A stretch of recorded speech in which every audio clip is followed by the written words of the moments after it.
Hey everyone, Sam Bowar with Colorado MMA News. I'm here today with Dan Wilson. He's a Denver-based Muay Thai kickboxer who has fought in 5 amateur and 9 professional bouts. He is also a Muay Thai coach at Easton Training Center in Boulder. And after a long layout, he is making his return to the sport next Saturday, February 12th, and fight against Alen Dudo at Lion Fight 63. So, Dan, how you doing today, man? I'm doing good, man. Thanks for having me. Yeah, I'm super excited to be back in the fight mix. It feels good, so I'm yeah. I'm, I'm pumped up. Yeah. So tell us what kind of drew you to Muay Thai? Just kind of give us your background in that regard. You know, how, when, and where did you get started with it? Yeah, I've always had an interest in fighting. I mean, ever since a little kid, I've always loved martial arts, like Teenage Mutant Ninja Turtles, all the classics, like superhero movies. That's basically I've always had an interest to it, but I didn't start getting actually into Muay Thai until I was about 19. I mean, I guess like we had like a bunch of like street fights, like as young teenagers, like 17 and 18, and I realized I was actually pretty good at it, and so I actually joined a gym and at 19 and started training Muay Thai. So yeah, I mean, it was just always something that always knew I liked, and especially when I got in there, I liked it even more. Once I found out that it was for me, I just kept going with it, and it's brought me to this point.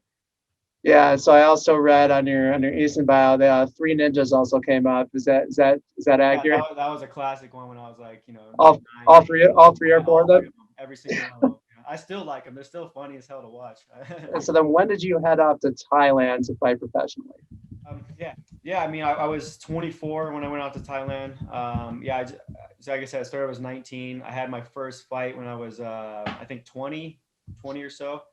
And yeah, so I had like I think like 8 or 9 amateur fights before going to Thailand. And yeah, I mean, right when I got there, it was like 3 weeks into training. I had my first fight in Thailand, so it's pretty crazy. But yeah, I basically went there with a former coach, and he was just going to be like, "Hey, let's go to Thailand for 3 months." And I went, and he actually ended up bailing, and I continued to go with the trip. So I went by myself, and ended up turning into 3 months turned into a year there. Like I just said I wasn't going to come back, and I just kept fighting, and I racked up about 9 fights when I was out there. So that was one of the best experiences that obviously propelled me and my skills in Muay Thai, and helped me just learn the culture. And on top of that, learning some of the food too. It was just a great experience, and I would love to go back at some point, but it's just been hard to meet that with my schedule. But it was that was the best experience of my life for sure. Best highlight as well. Yeah. So tell us about like what was the daily life there like? Was it a big culture shock for you? Because like I know training there has this almost like mythical reputation to it. Like is it as intense as people really say it is? Yeah. So where I was, it was called Phuket, which is kind of more like a touristy town. So I never made it to Bangkok, even though I wanted to. But I Mm. think you'd have a little bit more of that traditionalness in Bangkok than you would in Phuket, which is kind of catered towards the tourists because they do like a lot of vacation training and stuff like that. But nonetheless, there's really good talent there. There's I mean everyone goes there to kind of fight. You can fight once a week if you wanted to. But yeah, it's like I'd say it's a little bit less than Bangkok, but you're going to still get some good experience. And yeah, it was a little bit of a culture check for sure. Because once I started to branch out and get outside of the gym, and then I could definitely see the culture. I had some good experiences, just meeting people and eating food. And once they like let me in, yeah, and a lot of them speak English too, like it's a little broken English. So it was easy to communicate that way. And then you obviously learn a little bit of Thai. But yeah, not too crazy of a culture check, but I think it'd be a little bit more in Bangkok if you were gonna go like super into it. I would go to like Bangkok, and you could really get that the culture of Muay Thai. But it's a little bit saturated in the Phuket area. But like I said, they have stadiums, they have ex Lumpini and Raja Stadium fighters that come down there. They're all retired, and they're great coaches. Like every coach that you run into is going to have at least 200 fights with them under their belt. So you're going to get some good training no matter what. And yeah, that it was a good experience. Like I said, it was the best thing I've ever done. They have you doing that crazy stuff like kicking trees and stuff in Yeah, Phuket? there was a banana trees is what they kick, and there was one outside of the gym, and I definitely tried kicking it a couple times. I was like, I don't think I'm at that level yet, but yeah, Oh, the training was crazy. Yeah, it was like I mean 5 hours a day. Yeah, we 6 days a week. I mean the only day you had off was Sunday, and Saturday was a half day. But like Monday through Friday it was you wake up at 7:30, you go for a 30-minute run, and then you train for 2 hours till 10, and you go and you chill out. for about a few hours, and you're back at 4. You go for a 15-minute run, and then you're on for 2 hours. So you're looking at like 5 hours of training Monday through Friday, and then Saturday is kind of a half day. So it's the training in itself is just crazy. Like my kicks just went like when I got there, my kicks, throwing 200, 400, 500 kicks a day. Um, my kicks just blew up, and that's one of the things that I got really good at, was throwing kicks, and that's because of just so many reps of the same thing. Like Bruce Lee has said, not afraid of the person that threw 10,000 kicks, the person threw the same kick 10,000 times, and that really came into play. That I threw the same thing over and over, more than 10,000 times. So it's one of the things that I've sucked into my body, is just throwing those kicks, and so that's what I like to do, and that's probably from my experience in Thailand, I would say. And so, like, did you kind of just like save up a bunch of money so you could support yourself while you were there? So like Like, the first thing, when we was going to go for 3 months, I saved up enough money to go for 3 months. But then once I realized that I was going to not come back, I started working with a restaurant and making energy bars, and basically got about it to the point where I was just fighting, and I was living for free, eating for free, and all I had to do was fight, and I was going to be paying for all the other expenses that I had. All I had to do was pay for food that I wanted to at the end. So I really got hooked up after that 3 months. I signed a 5-fight contract with the gym. I got sponsored by the gym, and yeah, so that was my job. I just had to train every day and fight. I got trained for free. I had to stay for free, and all I had to do was a little bit of work with the restaurant and fight, and that was it. So it was just my life. I was just fighting for 9 times for a year. So it's yeah. So you had a major surgery about 2.5 years ago. So can you explain what happened with Yeah, for that? those that don't know, I'm a avid skateboarder. I like to skateboard. Like that was probably my first love, is skateboarding. When I started doing that when I was, when I could walk. So that's something I've done my entire life. So it's nothing I'm really ever gonna let go.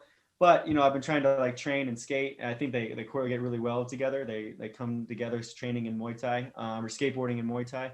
But yeah, so I was skating, and I was going down a big stair set, and I tore my ACL. Actually, all three. They call it the terrible trifecta. I got my meniscus, ACL, and MCL. I just basically smacked all three of them, and so it was a pretty bad injury.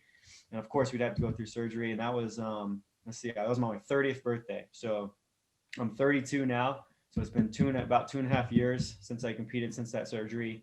That injury happened not too long after my last fight. So yeah, so I've been on this road back. I've been back skating. I've been back training full time. My knee feels good, but yeah, that took me out for 2.5 years, and that's where I haven't been doing anything. I haven't been competing. I haven't been training that much. But I just started.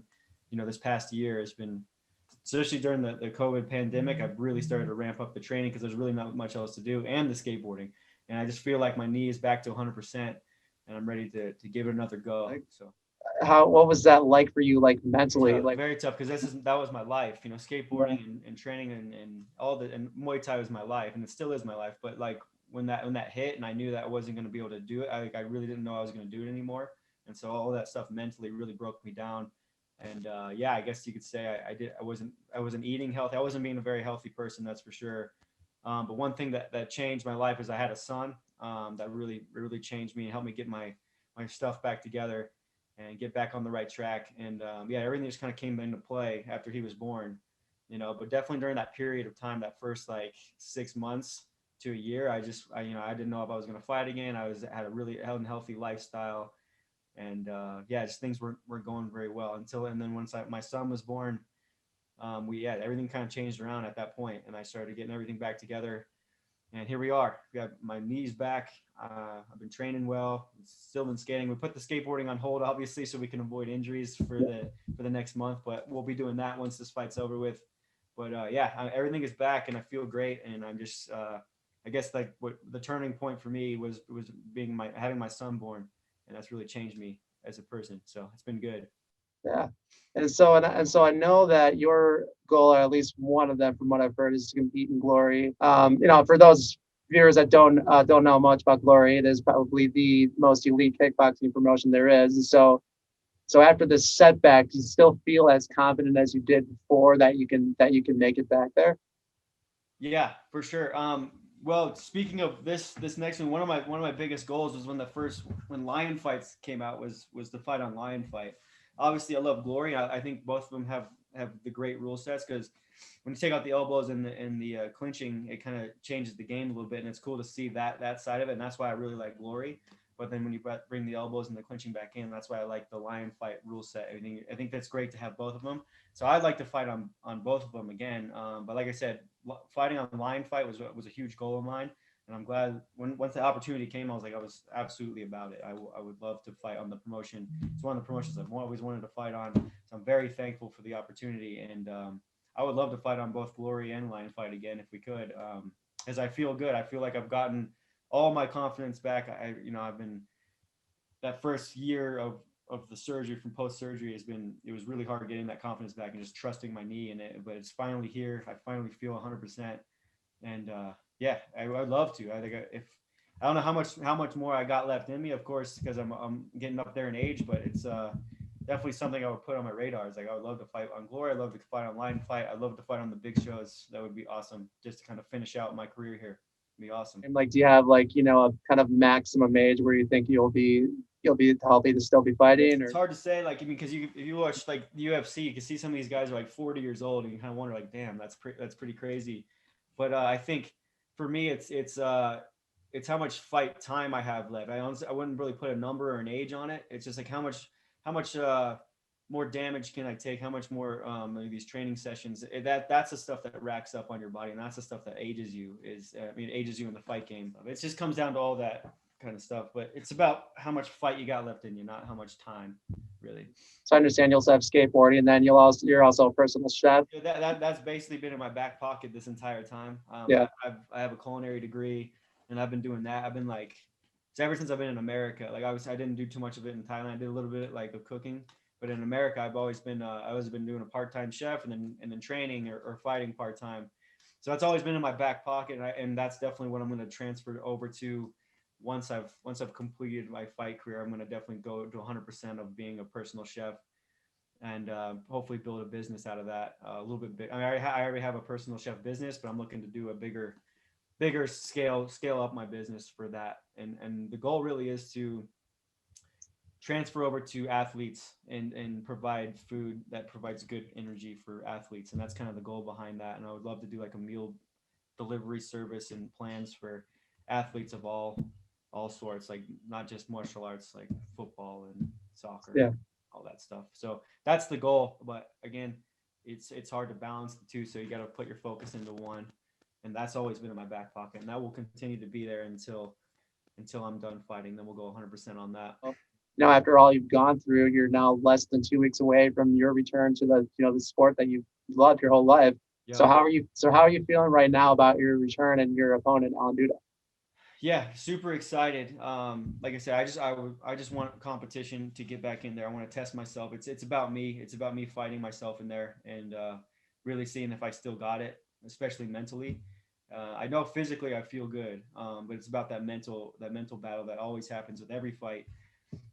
And having 2.5 years off, is it going to be? Am I going to have that rust? Let's find out. We're gonna see. I've heard of both the Dudo brothers. I know they're up and comer amateur fighters that are coming up in the scene. So I knew eventually if they're going to go pro, and I'm still fighting, that I was probably going to run into one of them because they're in my weight class. I don't really watch anything on any of the people my opponents. I just do me. I focus on myself. Whatever he brings for the table, I will be able to hopefully combat it. I think they have put in the work, and it's time that I think they're both going pro. Good for them, and I'm here to welcome them. So. All right. Well, Daniel, do you want to just tell all of our viewers how they can follow you, follow your career online? Yeah. You follow me on Facebook, Dan Wilson, or Insta _ Dan Wills. That's my Instagram. I also have my Heartbeat Chef is the name of my company that we're going to try and blow up. Yeah, you can follow all that stuff. You can get tickets on Purple Pass for Lion Fight 63. That will be in Cheyenne, Wyoming. So if you're local, you can come over through. It's about an hour and a half drive, so might as well make the trip. So for the people who haven't seen any live fights lately, it's a great spot if you want to come see that. And then you can view it on UFC Fight Pass on Friday, February 12th, Friday night. Dan, can't thank you enough, man. It's been a pleasure. Wish you the best of luck. All right. And we'll be watching you, man. Good luck to you. All right, man. Appreciate it. Thank you.